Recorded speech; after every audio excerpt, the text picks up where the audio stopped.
हरि ओम श्री गणेशाय नमः। श्री सरस्वत्यै नमः। श्री गुरुचरणकमलेभ्यो नमः। श्री शाम्ब सदाशिवाय नमः। सभी भक्तजनों को महाशिवरात्रि महोत्सव की हार्दिक शुभकामनाएं। आज हम भगवान शिव की प्रिय रात्रि शिवरात्रि के विषय में बात करेंगे कि इस व्रत को कब से किया गया, क्यों किया गया और भगवान शिव को ये तिथि प्रिय क्यों है, भगवान शिव के पूजन की विधि क्या है, शिवरात्रि के दिन किस प्रकार से पूजा करनी चाहिए, इस सब विषय पर हम बात करेंगे। शिवरात्रि का अर्थ वह रात्रि है जिसका शिव तत्व के साथ घनिष्ठ संबंध है। भगवान शिव जी की अति प्रिय रात्रि को शिवरात्रि कहा गया है। शिवार्चन और जागरण ही इस व्रत की विशेषता है। रात भर जागरण और शिव अभिषेक का विधान है। श्री पार्वती जी की जिज्ञासा पर भगवान शिव ने स्वयं ये बताया था कि फाल्गुन कृष्ण पक्ष की चतुर्दशी शिवरात्रि कहलाती है। जो उस दिन उपवास करता है वह मुझे प्रसन्न कर लेता है। भगवान शिव ने पार्वती से कहा था कि मैं अभिषेक, वस्त्र, धूप, अर्चन, पुष्प आदि समर्पण से उतना प्रसन्न नहीं होता जितना कि शिवरात्रि का व्रत करने से प्रसन्न होता हूँ।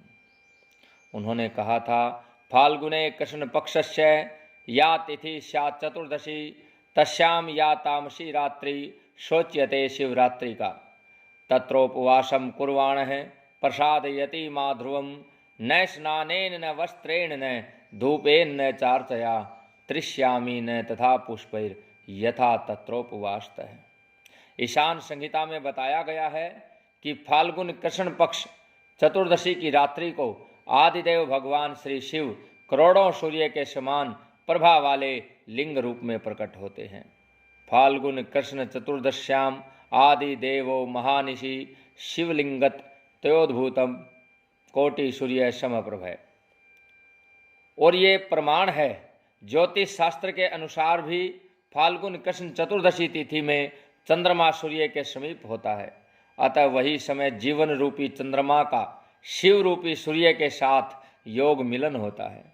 अतः इस चतुर्दशी को शिव पूजा करने से जीव को अति उत्तम पदार्थ की प्राप्ति होती है। यही शिवरात्रि का मेन रहस्य है। महाशिवरात्रि का पर्व परमात्मा शिव के दिव्य अवतरण का मंगल सूचक है। उनके निराकार से साकार रूप में अवतरण की रात्रि को ही शिवरात्रि कहा गया है। वे हमें काम, क्रोध, लोभ, मोह, मत्सर आदि विकारों से मुक्त करके परम सुख, शांति और ऐश्वर्य प्रदान करते हैं। शिवरात्रि को 4 प्रहर की पूजा का विधान है। 4 बार भगवान शिव की पूजा करनी चाहिए। पंचामृत से स्नान कराना चाहिए। चंदन, पुष्प, अक्षत, वस्त्र आदि से श्रृंगार करके भगवान शिव की आरती करनी चाहिए। रात्रि भर जागरण करें। पंचाक्षर मंत्र नमः शिवाय का जाप करें। रुद्राभिषेक करें। रुद्राष्टाध्यायी का पाठ करें। और इस प्रकार से भगवान शिव की शिवरात्रि को पूजा करनी चाहिए। शिवरात्रि कब से और क्यों मनाई जाती है? ये पद्म कल्प के प्रारंभ में भगवान ब्रह्मा जी ने जब अंडज, स्वदेज, उद्भिज और पिंडज और देवी देवताओं की सृष्टि की रचना कर चुके थे, तो एक दिन स्वेच्छा से घूमते हुए क्षीर सागर में पहुंचे। उन्होंने देखा भगवान नारायण लेटे हुए हैं। भूदेवी श्री महालक्ष्मी जी शेष साई के चरणों को अपने अंक में लिए हुए चरण सेवा कर रही हैं। गरुड़, नंद, सुनंद, पार्षद, गंधर्व, किन्नर हाथ जोड़े खड़े हैं। ये देख करके ब्रह्मा जी को बहुत आश्चर्य हुआ, क्योंकि उन्हें इस बात का गर्व हो चुका था कि सृष्टि की रचना तुमने की है तो जगत पिता तुम ही हो, सबके पिता तुम ही हो, तुम ही सब कुछ हो। तो वैभव मंडित ऐसे कौन यहाँ पर सो रहा है? श्री नारायण को अविचल शयन करते हुए देख करके ब्रह्मा जी को क्रोध आ गया। ब्रह्मा जी ने समीप जाकर के कहा, तुम कौन हो? उठो, देखो मैं तुम्हारा स्वामी, तुम्हारा पिता आया हूँ। लेकिन भगवान विष्णु केवल दृष्टि उठाई और मंद मंद मुस्का करके कहा कि वत्स, तुम्हारा मंगल हो, आओ इस आसन पर विराजमान हो जाओ। ब्रह्मा जी को और अधिक क्रोध आ गया। झल्लाकर बोले, मैं तुम्हारा रक्षक, जगत का पितामह हूँ, तुमको मेरा सम्मान करना चाहिए। इस पर भगवान नारायण ने कहा, जगत मुझ में स्थित है, फिर तुम उसे अपना कैसे कह सकते हो? तुम मेरे नाभि कमल से पैदा हुए हो, अतः मेरे पुत्र हो। मैं सृष्टा हूँ, मैं स्वामी हूँ। इस प्रकार से ब्रह्मा और विष्णु में दोनों में विवाद होने लगा। श्री ब्रह्मा जी ने क्रोध में आकर के पाशुपत अस्त्र को उठा लिया और भगवान श्री विष्णु ने माहेश्वर अस्त्र को उठा लिया। दिशाएं अस्त्रों के तेज से जलने लगी। सृष्टि में प्रलय की आशंका होने लगी।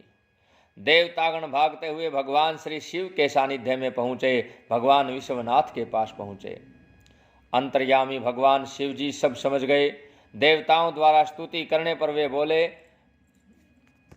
देवताओं के इस प्रकार दीनता भरे वचनों को सुनकर के भगवान शिव ने कहा, मैं ब्रह्मा विष्णु के युद्ध को जानता हूँ, मैं उसे शांत करूँगा। ऐसा कहकर भगवान शंकर सहसा दोनों के मध्य में अनादि अनंत ज्योतिर्मय एक स्तंभ, एक लिंग के रूप में प्रकट हुए।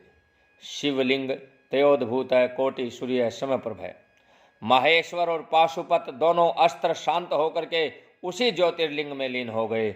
यह लिंग निष्कल ब्रह्म, निराकार ब्रह्म का प्रतीक है। श्री विष्णु और श्री ब्रह्मा जी ने उस स्तंभ की पूजा अर्चना की। यह स्तंभ अर्थात यह लिंग फाल्गुन कृष्ण पक्ष चतुर्दशी को प्रकट हुआ। तभी से आज तक लिंग पूजा निरंतर चली आ रही है। श्री विष्णु और श्री ब्रह्मा जी ने कहा, महाराज, जब हम दोनों लिंग के आदि अंत का पता न लगा सके तो आगे मानव आपकी पूजा कैसे करेगा? इस पर कृपालु भगवान शिव 12 ज्योतिर्लिंग में विभक्त हो गए। महाशिवरात्रि का यही रहस्य ईशान संहिता में उल्लेखित है।